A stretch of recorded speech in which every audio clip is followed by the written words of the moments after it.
Peace and love to all the kings and queens. It's your girl, Melanie Charles, aka DFlower, and you are listening to and watching the Make Jazz Chill Again podcast. We have had the great honor of sitting down with Grammy Award-winning vocalist, guitarist, songwriter, composer, producer, sister, mother, daughter, friend, the beautiful Miss Corinne Bailey Rae. Now, for some context, I had the great pleasure of opening up for Corinne on tour a few years ago, and when she released her incredible Black Rainbows, I had the great privilege of joining her on tour, and I got to sing and play some flute and just be in the mix, and every single night was an adventure. The girl knew how to turn it up, okay? So fast forward to June 17th in Brooklyn, a day after Corinne's incredible performance at SummerStage. She made some time to sit down with me at Full Court Studios, and we talked about everything from music production to love to sobriety. We talked about some of our cringy moments. We laughed and we loved up on each other, and it was a really good time. So we hope you enjoy this exclusive one-on-one Melanie Charles, Make Jazz Chill Again, and Corinne Bailey Rae. Make Jazz Chill Again!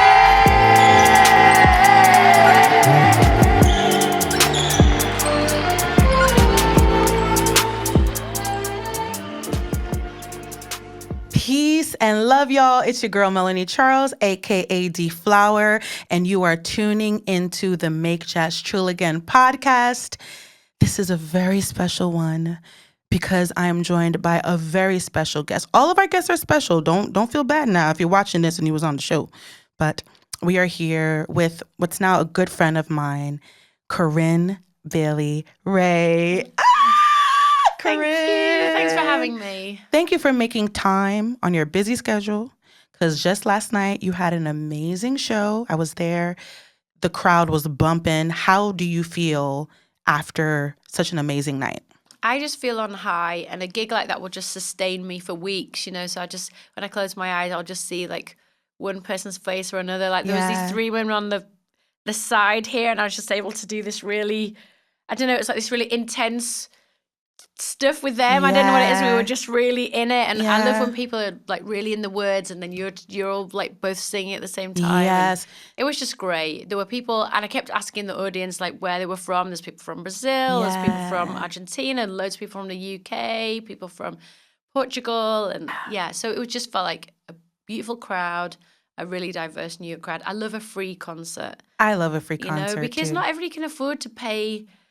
Ticket prices can be really expensive. Sometimes you come to a place and you're in a certain neighborhood, and then when you get into the show doesn't look like the neighborhood that you've walked through. That's a good point.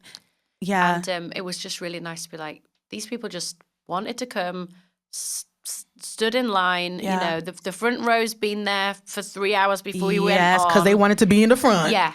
So you just really get that good, energy of like, the people who were there really want to be there, and I wanted to be there too. That was SummerStage, by the way, because we didn't say that it was at SummerStage, that free show. And I'm happy that you mentioned about how everyone should have access, because that's one of the core values of Make Jazz Chill Again. Like, we're really over the idea of like, if you have money, if you are of a certain class, you get to experience the best of the music. No, everyone should have access to this. So I'm really happy that you mentioned that piece.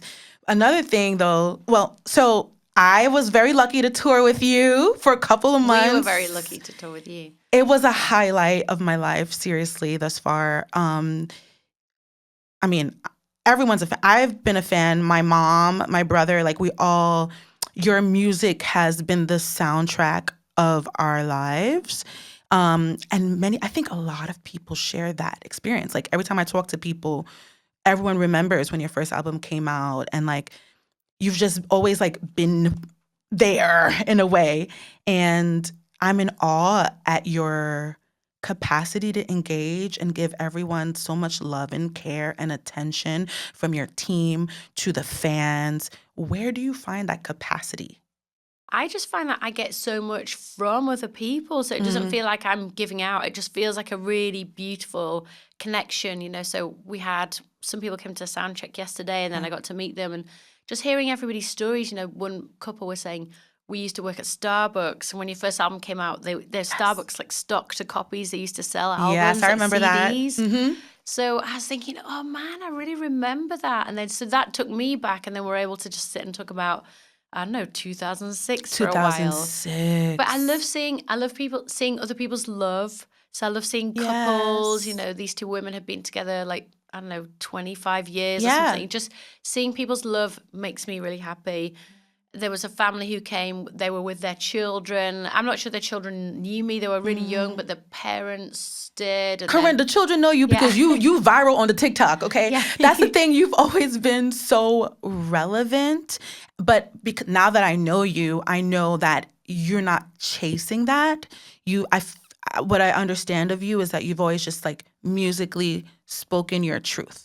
And like where you are is what we hear. Would you say that that's true? It really is true. And I think, I used to or have historically felt really sort of hard on myself and thinking, oh, I've only had like this volume of music in this amount of time. But there's been so many different reasons for that.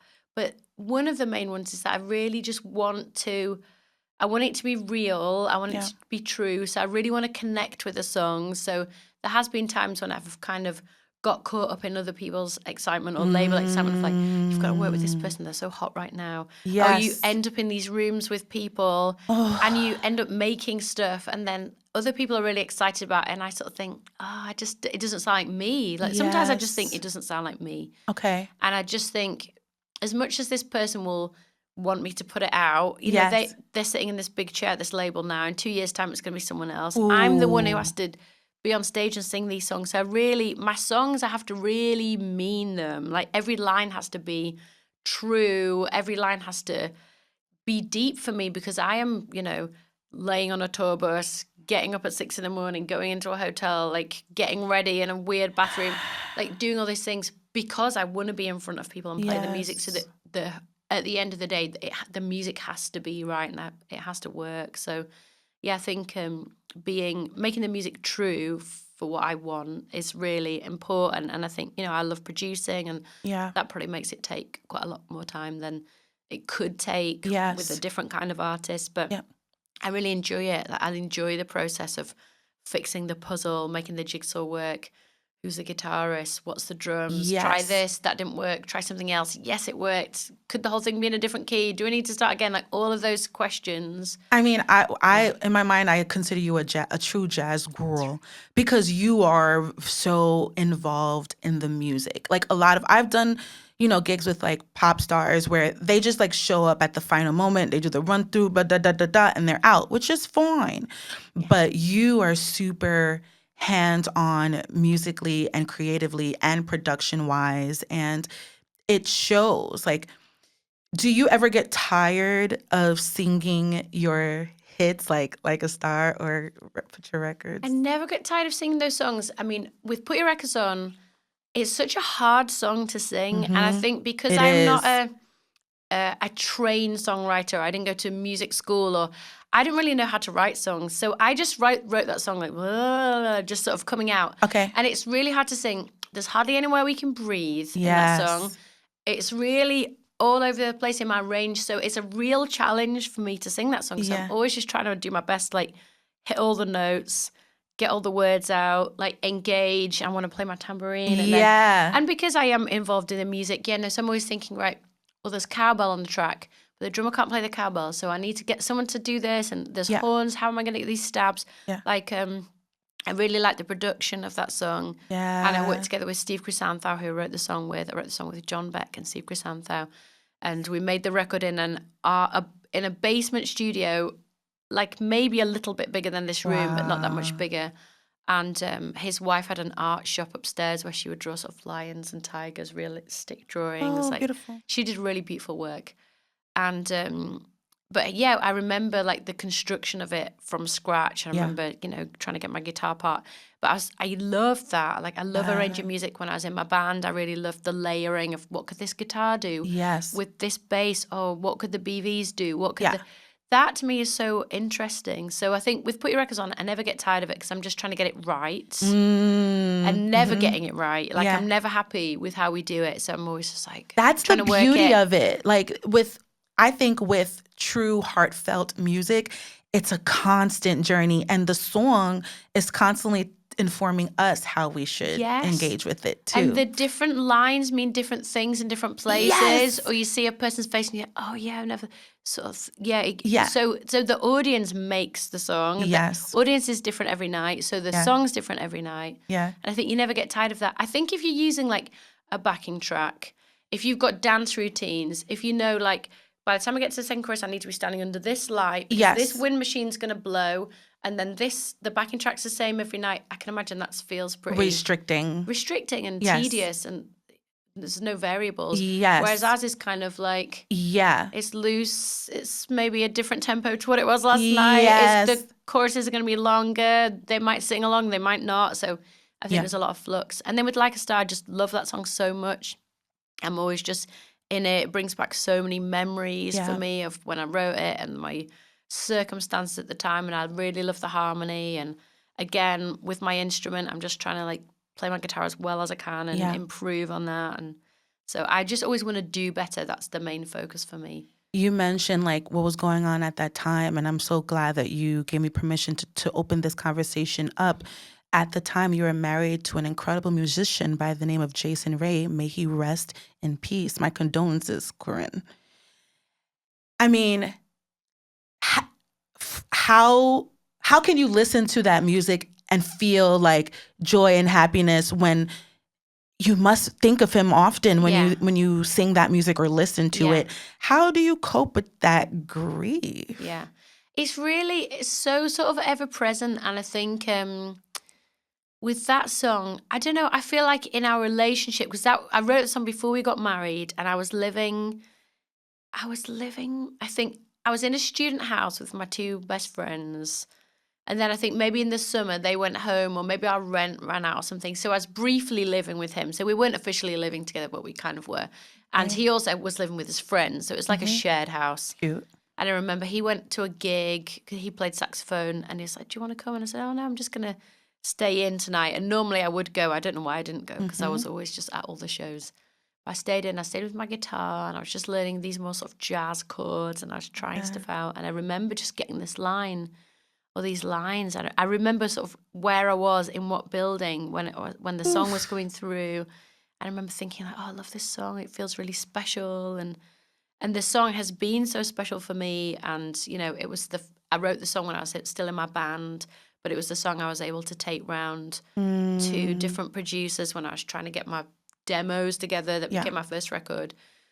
And I always felt like, oh, I've got this song came to me. The songs give me a lot of confidence, because whenever I feel like, oh, I don't really know what I'm doing and I don't know if these are good, or I always think, well, this song came through, and this, you know, it's like you just have to make yourself in the space for waiting. Yes. But yeah, I think that song makes me really happy, because it makes me think of a really early time in our relationship where everything was really sort of positive and romantic. You know, we got married really young. Yes. I think we got married in 2001, so I will have been, 22, just turned 22, and he was like 24. So we were the first people in our sort of peer group to get married, and it was an unusual move. And I guess he had come from quite a religious background, and I had come from a sort of church background. So I guess it was like the right thing to do. Yeah, it was sort of more fit in with that culture, I guess.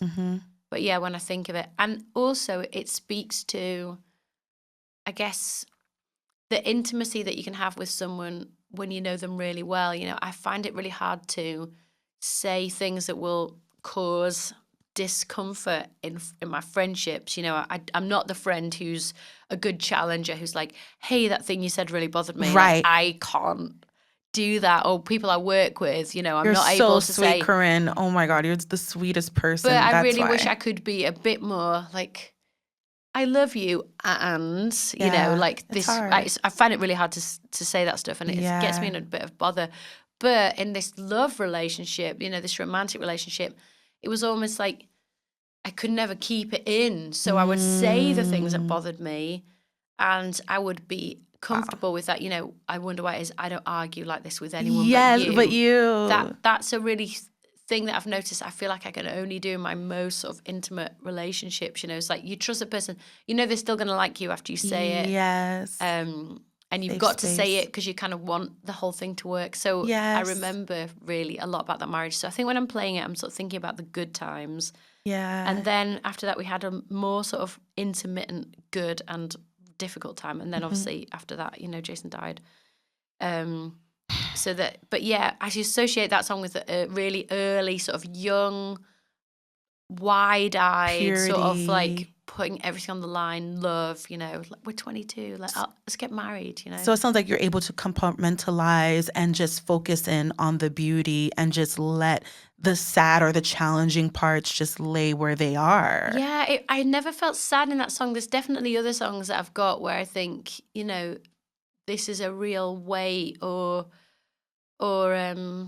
yeah, just thinking about that loss and that gap and, you know, going between sort of feeling my own sadness and then sort of feeling sadness for him, you know, being a brilliant person and a kind person, a really funny person, a very beautiful person. Yes. At 31 and just not having any more story, you know. Yeah. Being an amazing saxophone player. I mean, he was on tour with Mark Ronson and he had a really great band and just thinking like, what does the 40-year-old Jason look like? Yes. You know, what were the 50, like all those years to sort of have been missing from the story. I don't know. So I go from different, sometimes I feel really sort of celestial and connected and I'm like, you are in the universe. You are with me. We are together. Like we see each other. Yeah. And then there are other times when I just feel really sort of sad at the everyday sort of loss of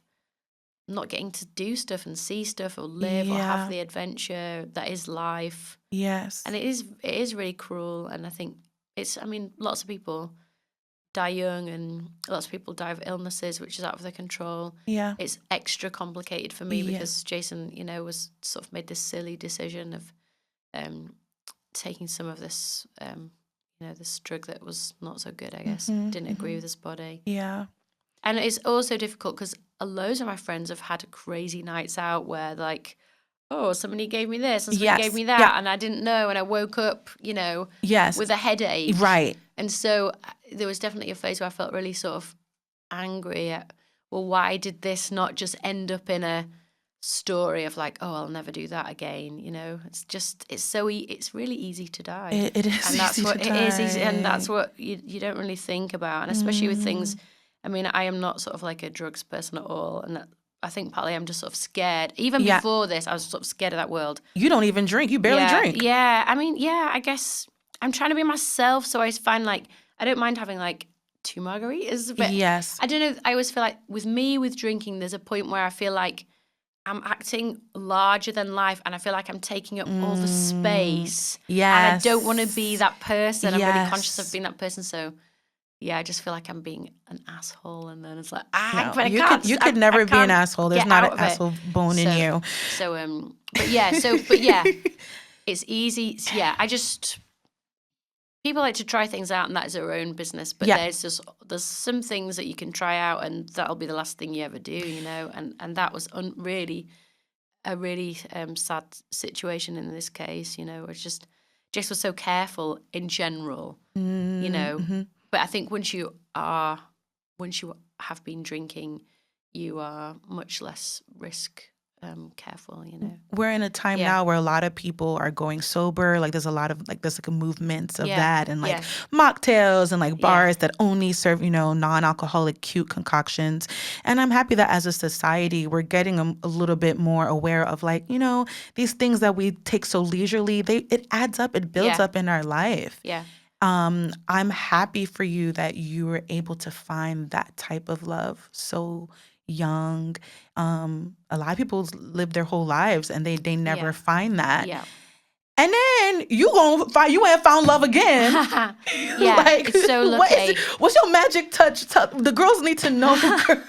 It's so lucky. And I remember that thinking, you know, I remember really soon after Jason died, because I was 29, I sort of had run on ahead, so I thought, oh, well, okay, so I'll never be able to have kids. I'll never meet anyone. And I thought, how will I ever meet anyone because how will I be able to explain who I am? Because there's this huge part of me missing now and missing him, and thought, it'll take me so long to get to know someone that by the time I do, I won't be able to, I'll be too old to have kids. And so I feel incredibly lucky to have, fallen in love with a friend. That I think that's quite rare. Well, I mean, it's not rare, but it's just weird when a relationship goes from, you sort of understand what it is, and then it's like, it just starts to kind of turn into something else. That's fun. It's fun, and it's kind of amazing to see it happening. And that just gave me so much hope, because it sort of started to happen. And obviously you grieve a long time when you lose a partner. But just have this like glimmer of possibility and hope was so big for me, just thinking, is it possible that this could happen, like this with this person? And so I feel really lucky. God really loves you, because Steve is an incredible musician. He collaborates with you, and he really reveres you. You're like his goddess. And I work with my partner a lot musically, and I know nowadays the new wave of arts and creation and social media, like there's a lot of couples do business together. So do you have any pointers for anyone listening that works with their partner, how to do it the right way? That's a really good question. And my one was always that Steve and I worked together before we were a couple. So I felt like we already had our foundations. And our foundations were, I admire him, how his brain works, or how, he has all this sort of tech side that I wouldn't have known. So all this, he will literally sit and read a synthesizer manual. But it's like he's doing it because it means he can make all this creative work. And our studio is like a mad scientist workshop with all these crazy wires and lights and oscillators and things that he's brought back in a suitcase from Japan, or like springs that do this. But I love it, and I love what it does in the music. I love what all these variables can do. But also just his sort of harmonic understanding is brought up in a church. A kind of English high sort of Anglican church, where the young kids sing alongside the adults, and they have to be able to sight sing all this music. And so he has a really good understanding of harmony. He knows a lot more technical music stuff than I do. So I feel like we both kind of are into each other's thing. Yes. So I think that's the first thing. Respect and be into the person's thing, their and strengths. make it balanced as well. I think sometimes if you're working together, but you're sort of like pulling the other person along or whatever, like, oh yeah, that I'm trying to help them out or whatever. It's not the same as if it's like, wow, he's amazing, you're amazing, and you just do your thing. I think you have to be balanced, but then, it's easy to kind of be resentful a little bit of each other, I guess, if you don't feel like you're in a good, spot, personal space. Yeah. So there's a lot of individual work, even though you're collaborating with your partner. Make sure that you nurture yourself and your confidence and your craft. And then kind of let them be free as well, because they might end up in a room with someone and with an opportunity that you don't have. So you've got to just, I don't know. And that is a difficult part. That's hard. Like Steve and I work together right now, but, we have to make space for each other of being able to say, you might be doing this and I might be doing that. And, I guess be respectful, be sensitive. If you...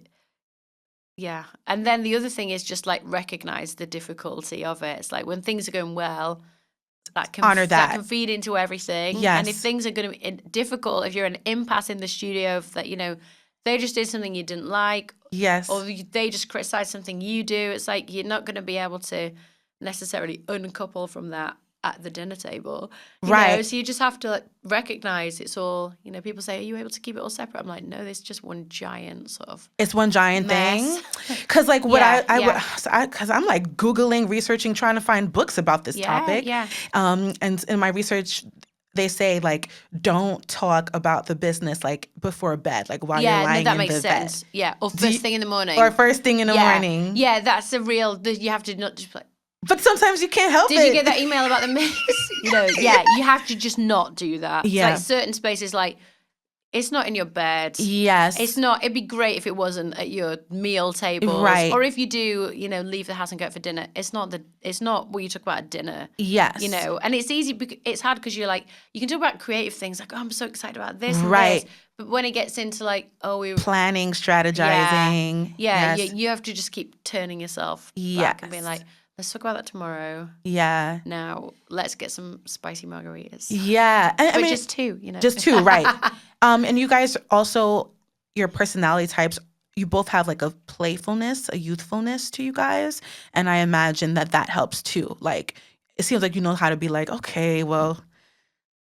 And you have fun kids, so I'm sure they help like shake things up too. They definitely take up some time. I think you have to have a sense of humor, don't you? When you work together, you have to sort of you're seeing each other's vulnerabilities so much, and each other's flaws, and musically as well, creatively. It's like you're projecting confidence, but it's easy to stumble and trip when you made a mistake or something you've done is not good. So you have to be able to, I guess, laugh at yourself a little bit and laugh at each other. This is a good point you said about laughing at yourself, because a question I wanted to ask you is, what is your biggest cringe moment?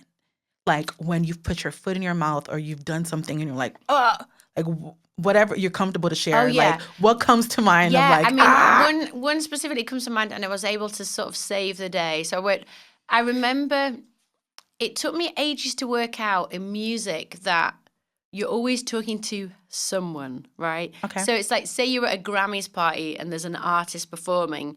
You can't just like have a little side chat with the person next to you because you don't know who that person is.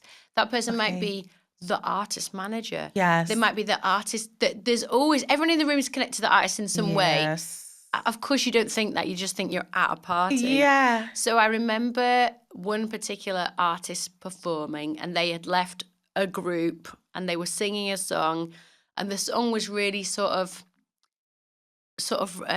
romantic, and it sounded like it could be in a movie or maybe even like a children's sort of cartoon. Okay. So I had said to a total stranger, which of course I would never do now, I said to them, this is so like Disney, because they'd come out of quite a tough band.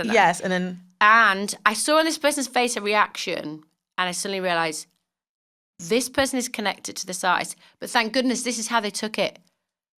Do you know what? It is Disney. We should call Disney. And I was like, oh my gosh, I'm so glad that is the way that they took this comment. And I just thought, don't say dumb things. Like, just don't say anything to anyone, because everyone in the room is connected. That is such a good just don't say anything. Like, don't say nothing. Wait until you get home. Yes. Then talk to your friend about how you couldn't believe this kind of really a small-she song was coming out of this tough person leaving a hip-hop band or whatever. That's a great tip. And we have a lot of musicians and artists that listen. Yeah, so note to us artists, just don't say nothing. Yeah, you think you're being funny. But it's not the place. Yeah. Well, you're better than me, because I put my foot in my mouth a lot backstage at your show last night. I'm always putting my foot in my mouth. So, okay.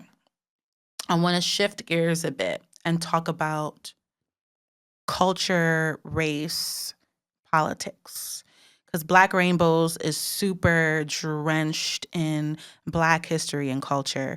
But before we talk about that, a lot of the stories are around things that happened here in the States. I think that, you have a lot of Black female fans, and I'm sure they wonder, like,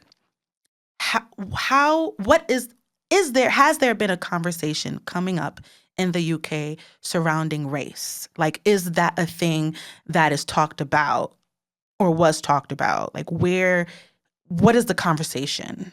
I think the conversation is really similar to the conversation here. I think when I was growing up, the majority of Black people in England were African Caribbean people who had come in the Windrush generation, so after the Second World War, come from the Caribbean islands, which, of course, generally the Caribbean islands that the people came from are the islands that the UK, that Britain colonized. Yes. So And these people were the same people that were brought from West Africa to America. The same people were brought from West Africa to work in the plantations in the Caribbean. So I remember sort of putting that history together, in middle school, so sort of somewhere between 11 and 14. My dad is Black, and he was always really himself, and we had conversations, but they weren't necessarily about sort of racial oppression. I remember one time I had a spelling test, and I said, I had to write the definition of things, and one word was prejudice. And I said to Dad, what does prejudice mean? And he sort of thought about it for a while. He was like, imagine if you were Chinese and you worked in a place and the person who was running it said, so he immediately wasn't talking about prejudice is something to do with Blackness or anti-Blackness or anything that prejudice has not got anything to do with you, my 9-year-old daughter. This is a concept, whereas I think it's really easy for us to embroil our young children in the language of fear and oppression too soon. Of course, we have to look at our realities and look at the safety in our schools, neighborhoods, streets, all of those things. But I think he really wanted us to grow up with a sense that anything was possible. Yes. He is and was, a Caribbean child that moved to England as a teenager eventually with his parents. His dad moved first, then his mum, then some of his siblings, and eventually they sent for all the children, from St. Kitts. That's where he's from. So I think the conversation in the UK is, where it pertains to race, is around how do we talk about race? How do these things intersect? Housing, food, poverty, police violence, education, curriculum, incarceration, entertainment, all of these things. I think when I was growing up, there was a lot of Black faces, and there was a lot of Black people inhabiting music and entertainment. There were a few Black people inhabiting sort of television in roles like newsreaders and children's presenting. And then there were a lot of Black athletes. There were a lot of Black people winning Olympic medals. And so I saw Blackness there. I think in my neighborhood, it wasn't such a Black area, but where my grandparents lived, it was a big sort of Caribbean area of Leeds called Chapeltown.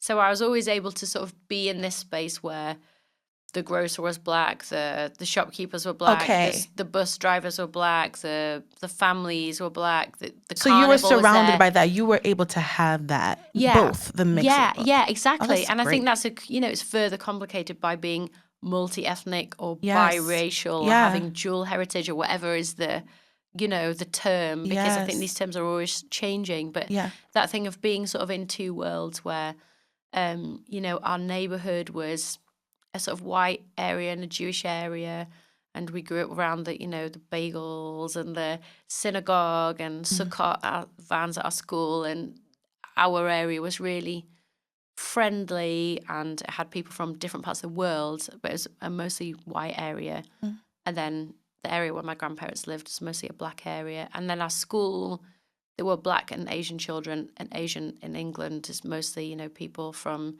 India, Bangladesh, Pakistan. So that was the kind of school I grew up in. It was a multi-ethnic school, but it was a majority white school. We didn't have any Black teachers. So was there like Black History Month? There wasn't awareness? Black History Month when I was growing up. But when I went to London with you, last year, months ago, it was Black History Month in October. Yes. So that's like a newer thing. It's a newer thing. And I think there's been loads of, Black people just doing that work. So there was a big Black arts movement in the 60s and 70s with Black artists. There's obviously lots of people in music, lots of people in visual art, filmmakers, and, Steve McQueen's and people who are really drawing the conversation, making the conversation. The UK is different from here because class is such a big signifier in the UK. So I think in the UK right now, the black population is African Caribbeans and also people of African descent. Yeah. So Nigerians and Ethiopians and Senegalese and obviously African diaspora is so broad It's and so wide. vast. Yes. So, and then if you go to London, London is just so multi-ethnic. Yes. But yeah, I think the conversation is different from here. Yes. I think the history is different because I think although there was obviously enslavement of West African people to the British colonies, when the black populations arrived en masse in the UK, it was already the 40s and 50s and 60s. You know, people arrived in smart suits and their hats and their gloves, you know, sort of upper working class and lower middle class families from the Caribbean to settle in the neighborhoods. And there was a lot of mixing between white families and black families. You know, there's lots and lots of multi-ethnic people in England. You know, mine was maybe the second wave of people who had a black and white parent. Yes. Yeah. I mean, the conversation about the biracial idea or being is actually it's a hot topic here in the States. Yeah. Like, I don't know if you followed like the Drake thing and like Kendrick Lamar and just like how black are you? It's a big, yeah. And it's very interesting to hear that you had both experiences coming up. But I think artistically, people always looked at you as just a human being. Like, not a black artist, not a biracial artist, just Corinne Bailey Rae. Right. So then now with Black Rainbows, you're like going even deeper, I feel like, and hitting a nerve sometimes with certain fans or you know, like I remember us performing that music in certain towns or cities where it's all white people, and them being like, this is not what I expected. Like, what made you feel like, okay, now's the time to go there? I think with Black Rainbows, I think first of all, it's definitely not me sitting down saying, right now I'm going to talk about Black history and be a Black history expert. It's definitely not that. I always kept it really personal. It's my engagement with this building, the Stony Island Arts Bank in Chicago. It's me as a Black woman who's also a Black and white woman who's also a multi-ethnic, you know, with my white mother and my Black father, whatever the labels change. Labels change through time, but also labels change in different countries. Yes. You know, so I have friends who have the same ethnic makeup as me who are identified as Black when they're in America. When they're in England, they're seen as mixed race. Okay. If you were born in, you know, apartheid South Africa, you would be coloured.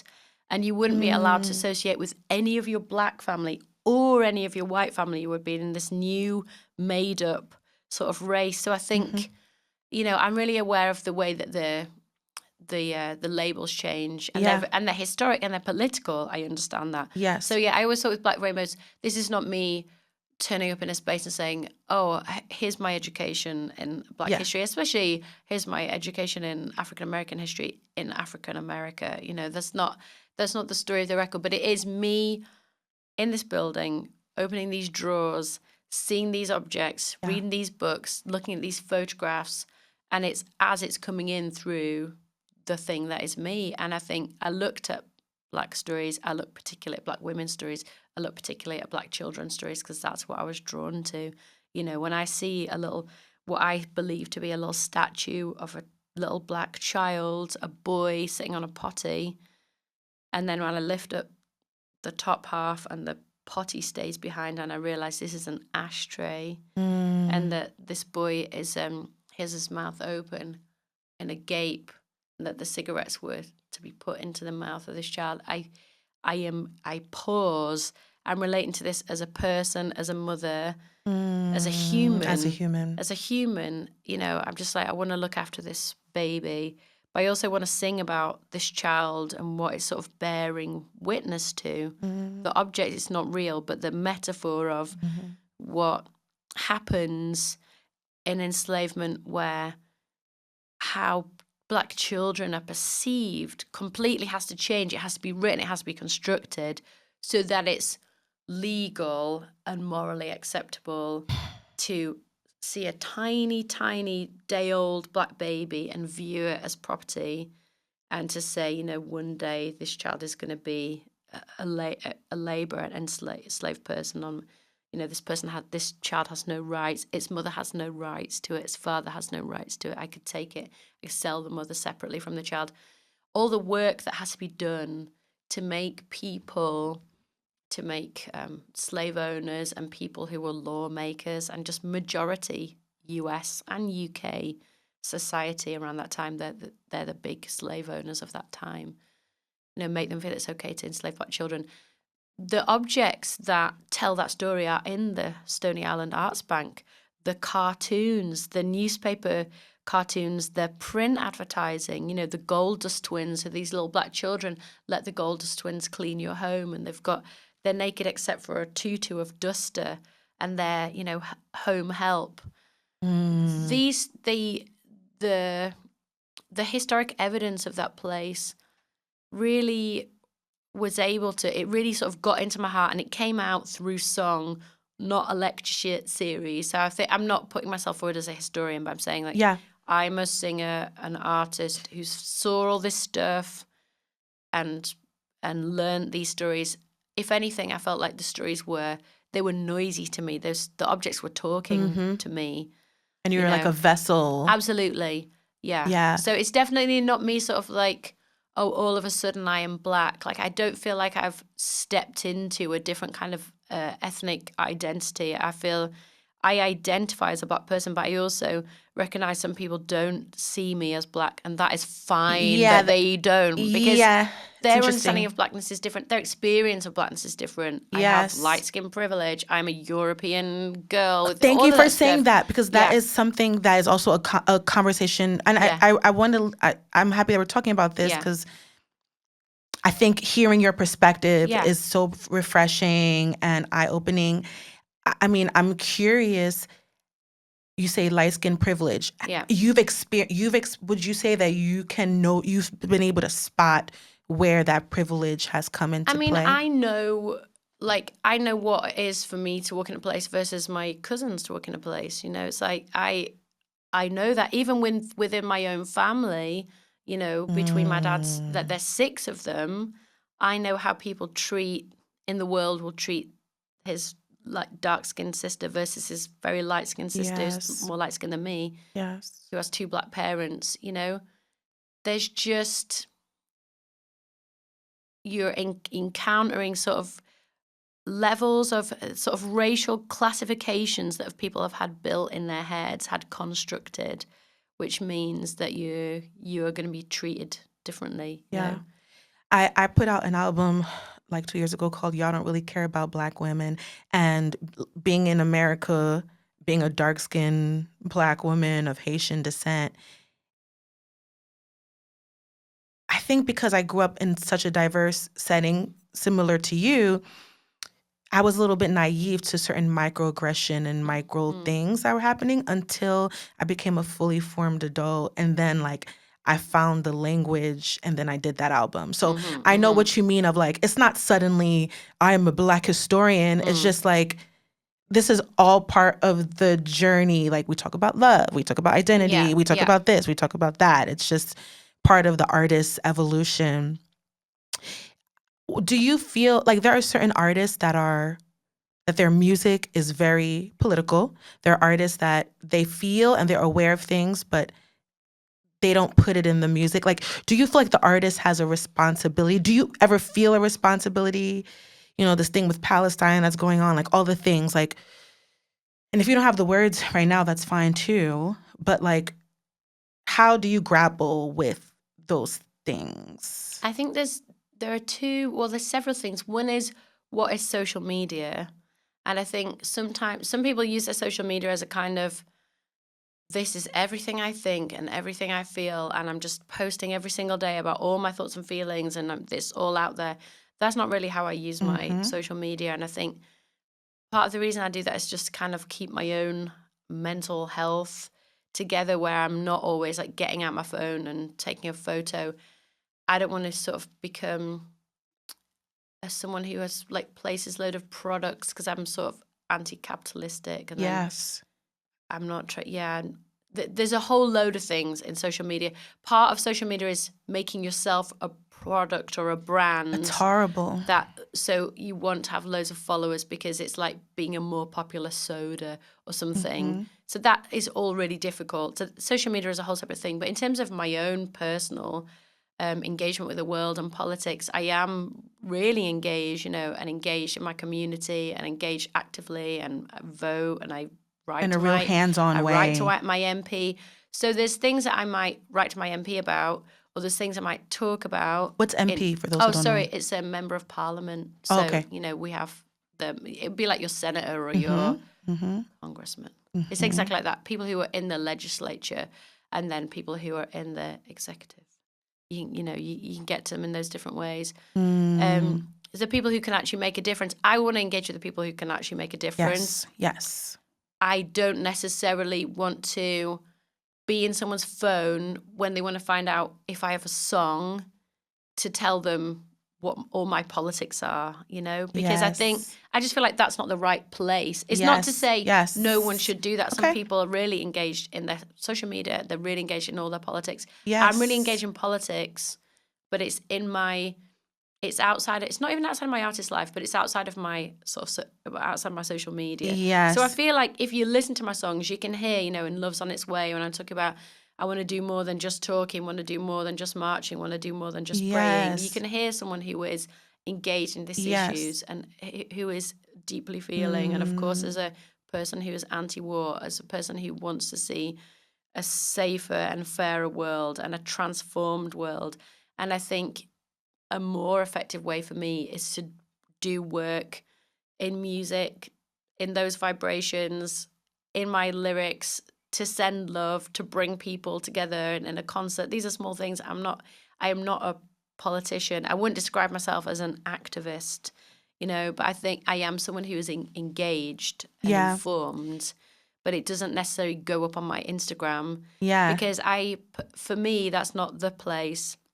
And I think all it brings is a lot of, if you haven't written stuff in the right way or worded it in the right way, or confusion, it can cause a lot of, it can be divisive.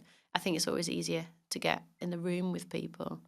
Thank you for sharing that perspective, because I think a lot of artists are currently grappling with that, of how do we engage, how do we show that we care, and remembering that there's so much to the world, more than Instagram and TikTok. Capitalism will tell you that if you're not present on those things, on the apps in that way, you're not in the conversation. But thank you for the perspective of remember, there's real life that's being lived, and there's real action that can really move the needle outside of a hashtag. Yeah, there's real charities that you can give to. There's real organizations who are experts in all these things, that you can engage with. And I think that's a really important thing to do. Okay, so on our podcast, we have this thing called Trill Trivia, where we ask you some questions. Oh, I hope I know the answers. You will know them. I already know you're going to know them. You ready for Trill Trivia? Yes, I'm ready. Okay. All right. So, which jazz vocalist was not known for being both an actress and a vocalist? A, Eartha Kitt. B, Abby Lincoln. C, Dee Dee Bridgewater. Or D, Sarah Vaughan. So which of these didn't also act? Yes. I don't really know, so I'd maybe say, I'm going to say Sarah Vaughan. Ding, ding, ding. Is that right? Okay. Correct. So I don't know any Sarah Vaughan movies. Okay. 2 points for you. Okay. Here's another one. As a guitar player, which guitar player was sampled in the Q-Tip song Let's Ride? A, Joe Paz. B, Grant Green. C, Wes Montgomery. And D, Pat Metheny. Oh, that's hard. I'm going to say, was it Wes Montgomery? You know, actually, I feel so embarrassed. I don't know the answer on this one. Well, that's good. I thought you'd be like, everybody knows Everybody, that. no. I feel so bad. Okay, no. It's Joe Paz. Okay. And I now have to listen to that song now so I can see. Check. Okay, last question. What were the names? Okay, can you name one of the names of the women that Nina Simone named in her song for women? Peaches. Ding, ding, ding. All right, so you did good. You got 4 points. But tell me all the other ones. Sweet thing. Sweet thing. Saffronia. Yeah. And Sarah. Right. Oh, yeah. Did you sing that? Did you ever sing that song? No, I've never sung that. I know why I feel like I saw a video of you singing that with other women, but I guess that's my dream. No, I have never sung that song. But yeah, Nina Simone. There's a whole several shows. Yeah. Okay. And the artist Peaches is named Peaches because of that song. Really? Yeah. Oh, I didn't know that. I want it to be that woman.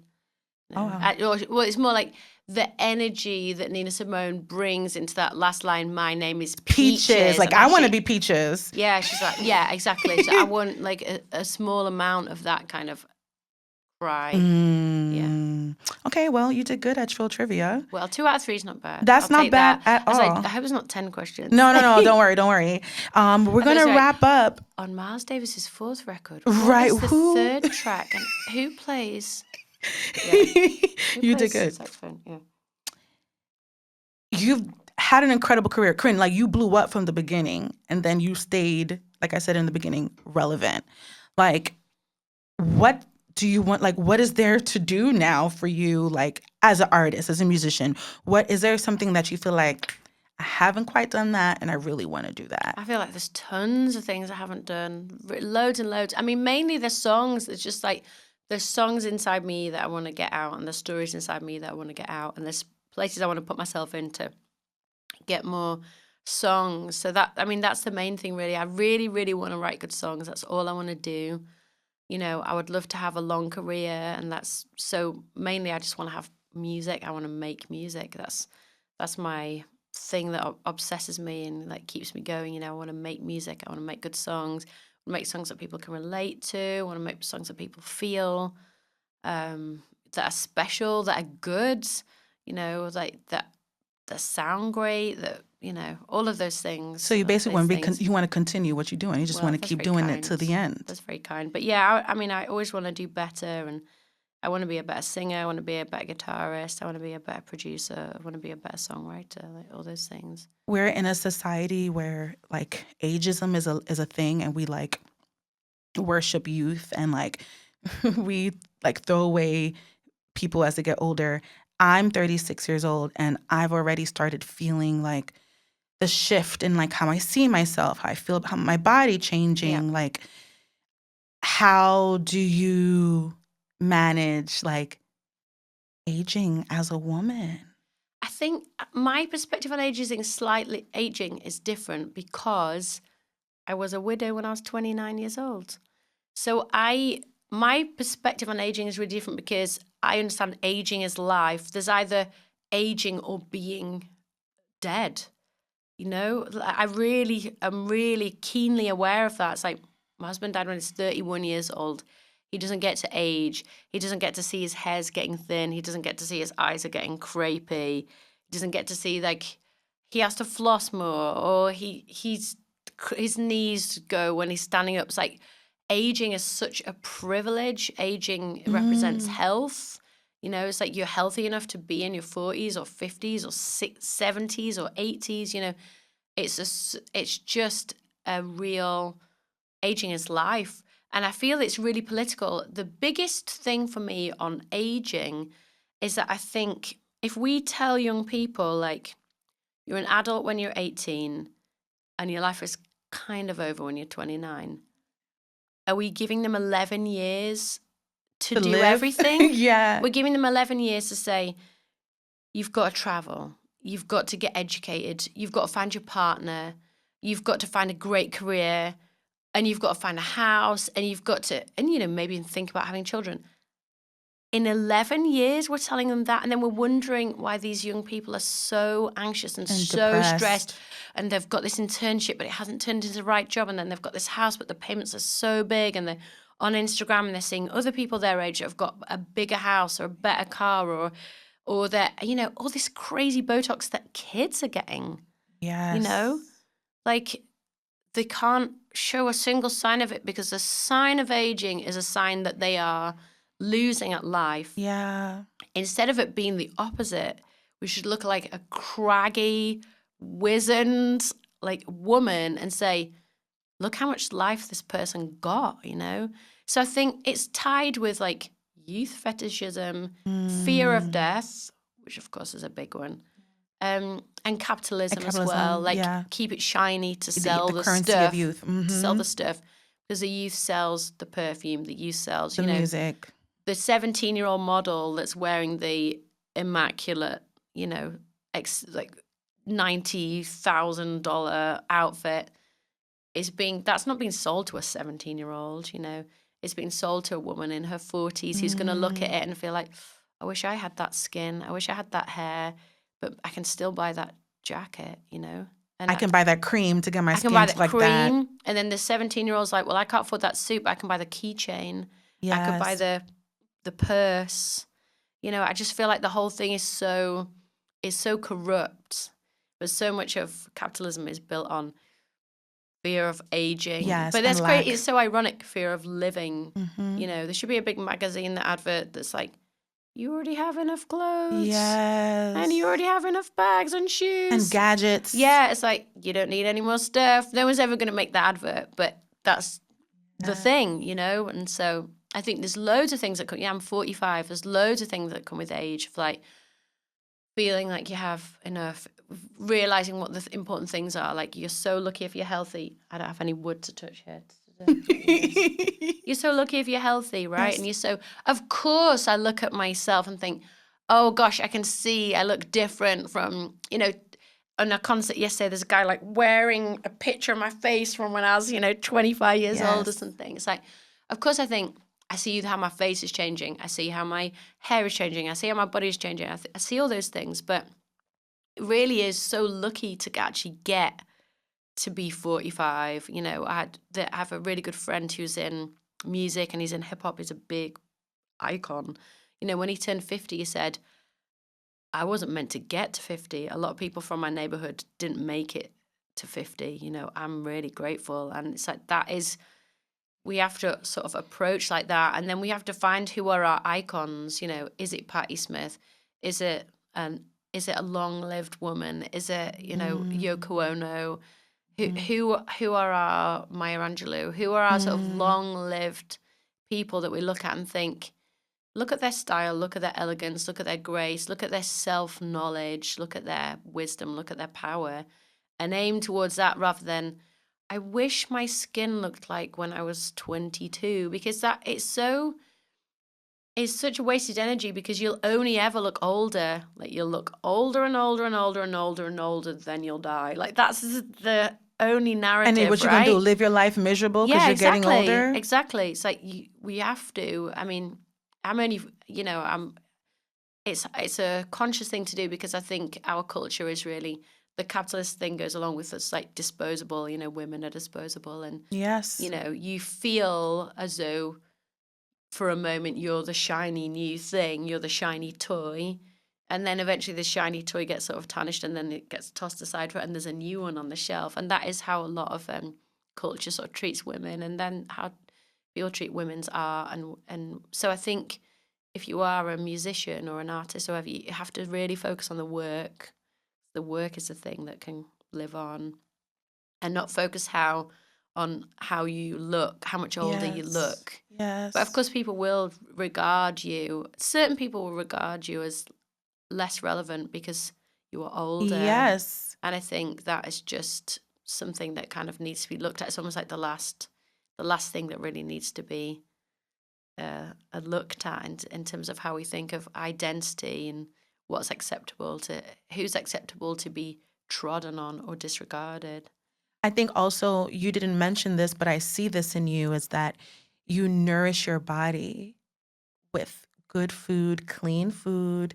You get as much sleep as you can. I mean, when you're on the road, you get it where you can, but also, I think that's a big piece, is making sure that you feel good. Yeah, it's a really big piece. And I guess in closing, I have to shout out your mom, because she is a gorgeous woman, healthy, fit. She supports you on the road with the kids. Like, shout out to your mom, how blessed you are to have a woman that's so supportive and loving and a great example of becoming a seasoned woman. Yeah, I really think you're so lucky. A person is very lucky if they have, a parent who they, I guess, who they love and admire, and who, like you say, you as an adult, you can make a friendship, and you like each other. And yeah, I do admire my mum and have that model of, someone who is taking care of their skin and their hair and their all. I mean, she stuff. Always looks good. Yeah, she always looks great. She always looks I don't know great. how she be doing disheveled, and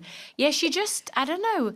I think it is a kind of self-care is so important, or Audre Lorde's quote about self-care being, a radical act. Yeah, and it really is.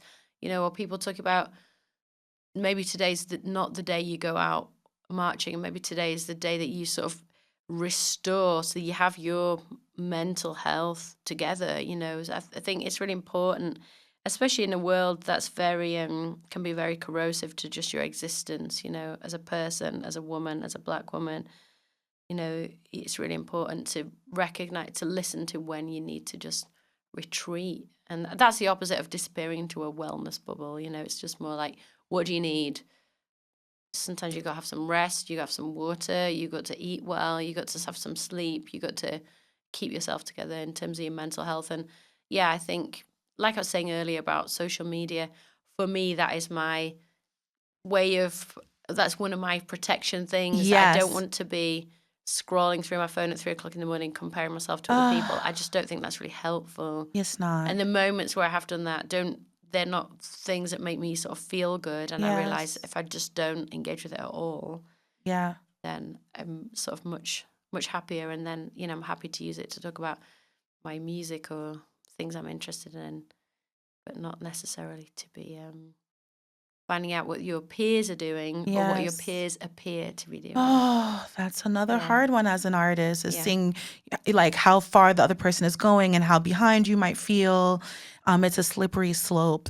I just want to thank you. I mean, like, I know you're like, I'm not trying to be a Black historian or like be all political, but like, I want you to know that like your work, specifically, Black Rainbows, it has allowed a lot of Black women to feel seen and to have our stories told in a different way from someone that may not be of the U.S. soil, but like sees like the nuances of it the way that you have by doing all the research and doing the work. Because if people say, do the work, you've done the work to be able to put this body of music together. And I feel like it's radical.